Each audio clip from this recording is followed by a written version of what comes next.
We ask a lot of our summer gardens here in southern Arizona, and now that we've had our first official 100-degree day in late May, it's time to start implementing strategies to help shield our plants from the extreme sun and heat that's coming our way. Here are some effective strategies for keeping your garden cool this summer. The first strategy is to apply shade. Shade is as important as a good watering plan in the summer. Even heat-loving plants like eggplants and tomatoes and peppers need a little help during the hottest parts of the year. You can provide shade in two different ways. Either you can use shade cloth, or my favorite way is to use plants to shade plants. I've got two long beds full of tomato plants, and on my right I have shaded them with Havasupai sunflowers, and on my left I've used a 50% shade cloth. Strategic planting of taller plants will pay you back threefold. One, they will provide shade, obviously, for the plants that are growing underneath them. Two, they will attract beneficial insects. And three, you can grow edible plants that will provide shade for the plants that grow underneath them. Some of my favorite tall plants to grow in the summer are sunflowers, amaranth, corn, sorghum, and even okra. In this first bed, I have an entire row of very closely sown Havasupai sunflowers, and I got these seeds from growing them last year in my garden. I saved 2 sunflower heads from the birds last year, dried them in my house, and then I had the seeds for this year for free. You can also use vining plants on trellises or arches such as loofah, passion fruit, grapes, beans, or cucumbers. Umbel plants like dill and fennel that are allowed to go to flower provide excellent shade for plants that grow underneath them. A bonus is that they attract pests and beneficial insects. Here I'm using dill to shade some tomatoes below. The blooms are full of aphids, but the ladybug brigade is keeping them in check for me.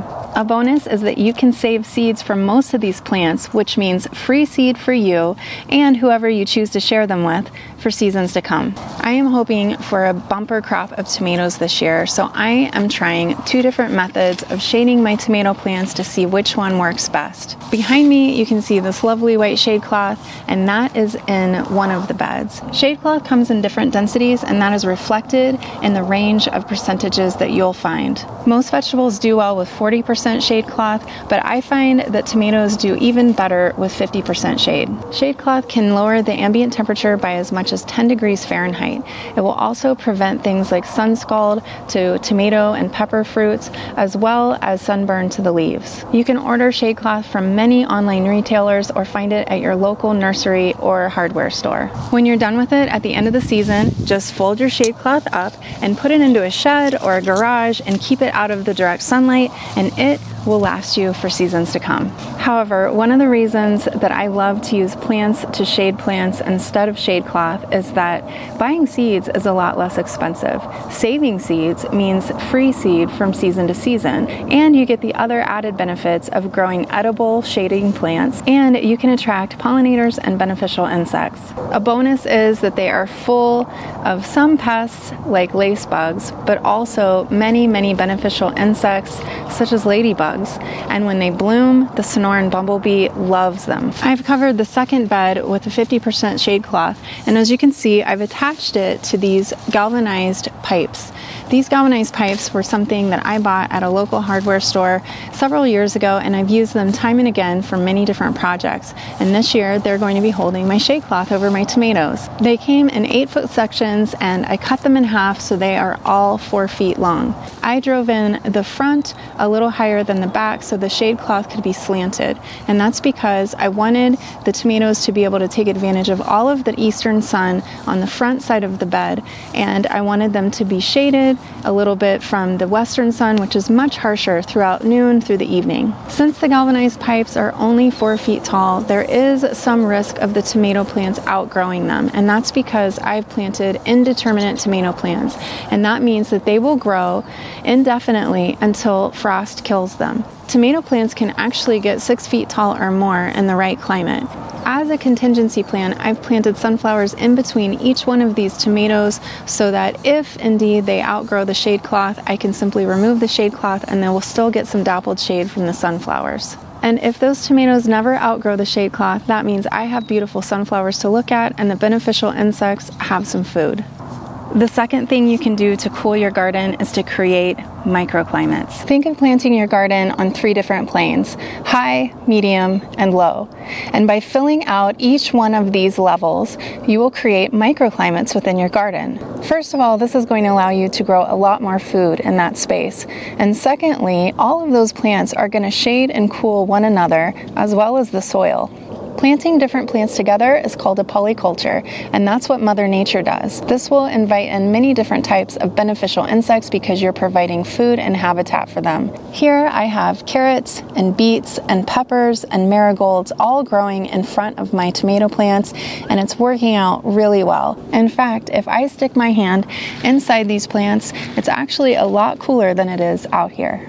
The third thing to consider for cooling your garden is mulch. I won't discuss all of them here for the interest of time because that is another video, but I will mention a couple that I've used and liked pretty well. I've used alfalfa as a mulch many times. Alfalfa is a member of the legume family, and so it's great for adding nutrients to the soil, especially nitrogen. Alfalfa is harvested before it blooms, which means that it's less likely to bring seeds into your garden that you're going to have to weed out later. Alfalfa also contains a growth hormone called triacontanol, and when added to the soil, it will function as a growth regulator, which means more robust growth for your plants. I've also used straw, which is the dry stalks of cereal plants after grain is harvested. It worked pretty well for conserving moisture. However, I ended up having to weed out a lot of unwanted plants because it came with a lot of seeds. Lately, I have been looking at other options for mulching other than alfalfa because of the risk of persistent pesticides.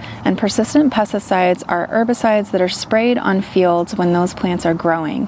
And whether those plants are composted or fed to animals, they will endure through the composting process or through the digestive tract of that animal. If I, the gardener, then buys that compost or manure and puts it on my soil, then that means I am in danger of introducing herbicides to my garden. I'm sure you've all heard of cover crops, which are crops that you grow for the main purpose of tilling back into the soil. So while they're growing, they're going to decrease soil erosion, cover the soil, increase photosynthesis in the soil, and then when you're ready, you can chop them and blend them back into the soil where they'll build organic matter and increase nutrient density in the soil. But that's not the same thing as a living mulch. Like cover crops, living mulch is grown right in your garden beds. However, it's not grown for the sole purpose of chopping and mixing back in. It's actually meant to grow right alongside all of your other plants. Living mulches are grown to conserve soil moisture and also to increase photosynthesis. More plants on the surface photosynthesizing means more nutrients are put back into the soil through their roots to feed their plant partners and all of the soil biology below. This is an experiment for me this year. I'm going to go with white clover. I'll be planting that in the fall, so stay tuned on that. I chose white clover because it's relatively low growing, because it will add nutrients back into the soil. It attracts beneficial insects and can be chopped and dropped as a green mulch when I'm finished. Combining these methods will create a cooler and more hospitable environment in your garden during the sweltering heat of the Arizona summer. And it's cool for the gardener to hang out in too.